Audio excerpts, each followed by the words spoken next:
존경하고 사랑하는 우리 구독자 여러분 반갑습니다. 여러분의 천만 라디오 천혜자입니다.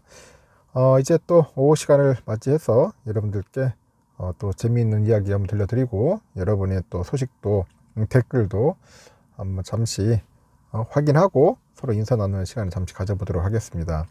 여러분 어제 점심 맛있게 드셨나요? 오늘 잠시 밖에 나가 보니까 막 은행나무의 그 노란 물결이 너무나 아름답더라고요.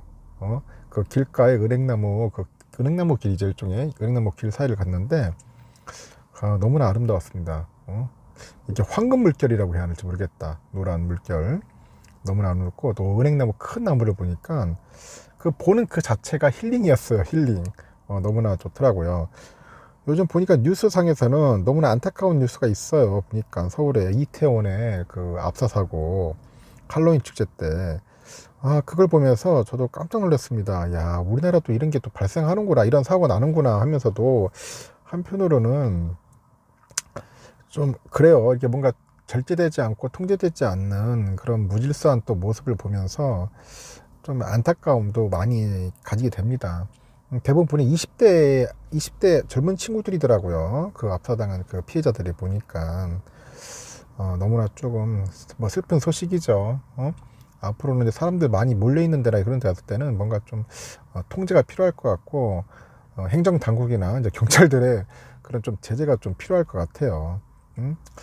하여튼 그 피해자들이 좀 빨리 이제 회복되고 앞으로는 이런 일들이 두 번 다시 없었으면 좋겠습니다. 이번 주에 보니까 국내 증시는 이제 미국의 그 연방 준비 제도의 정책 방향 전환 그 기대감에 따라서 기술적인 반동 시도를 할 것 같다고 이렇게 전망을 하더라고요. 다만 증권가에서는 아직 바닥 신호가 나오지 않은 만큼 추경 매수보다는 위험 관리를 하면서 관망 자세를 취하는 것이 적절하다는 조언도 나오고 있고요. 증권업계 보니까 이번 주 코스피 밴드를 한 2200에서 2340으로 제시합니다. 잠시 쉬어갈 만한 타이밍일 뿐 추가 상승 여력은 아직 크지 않다. 그게 전문가들이 대부분의 시각인데, 지난주 반등에는 성공했고 이번 주에도 상승 흐름을 이어갈 가능성이 크지만은 추세의 전환이라고는 보지 않는다. 그런 이야기들이 있어요. 따라서 미국의 그 11월이죠. FOMC 성명서를 발표를 앞두고 있는데 관망 심리는 짙어질 것이다. 그런 이야기가 있어요.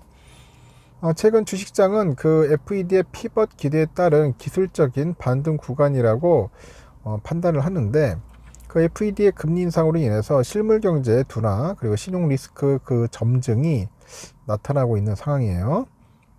이런 상황이 일단락되기 위해서는 경기 바닥이 가늠되거나 한계 기업의 파산이 나타나고 이를 수습하는 과정이 진행되는 뭔가 바닥 신호가 필요하지 않겠나 그렇게 보고 있어요.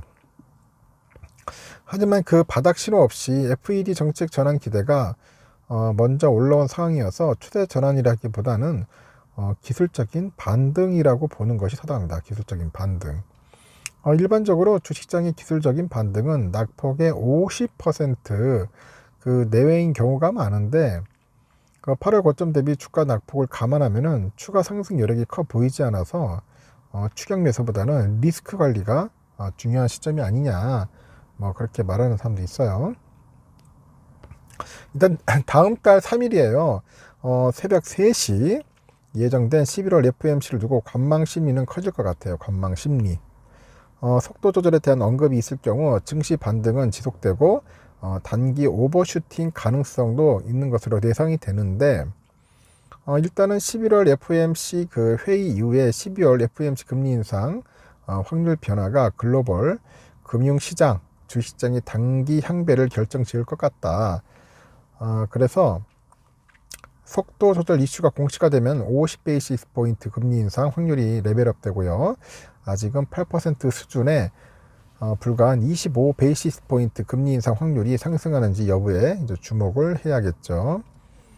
그래서 이 경우 단기적으로는 경제 지표의 부진, 금리 인상 속도 조절 가시화로 이어지면서 코스피를 비롯한 글로벌 증시 기술적인 반등, 그리고 데드캣 바운스, 이게 좀 더 이어질 전망이라고 하기도 합니다.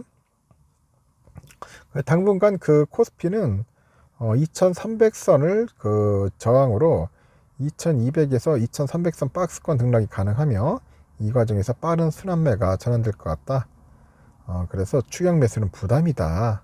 조언하는 분도 있고, FOMC 전까지 시장이 예상치를 크게 벗어나는 경제 지표의 발표가 없다면은 생각보다 강한 시장의 기대감에 긴축 우려와 그런 관련된 시장의 쇼크는 제한될 가능성이 있다고 하죠. 다만 투자 심리는 일시적으로 개선될 여지가 있는데 근본적인 해결은 되지 않은 상태고, 일단 큰 그림으로 보면은 하방 압력은 지속될 것이기에 긴 시기열의 투자를 지향하는 매수는 리스크가 높고, FOMC까지는 그 매크로 이슈들이 잠시 이제 소강 상태에 들어간 지금 단기적인 트레이딩 전략이 유효하지 않겠냐 뭐 그런 이야기 하는 사람도 있습니다. 단기적인 트레이딩.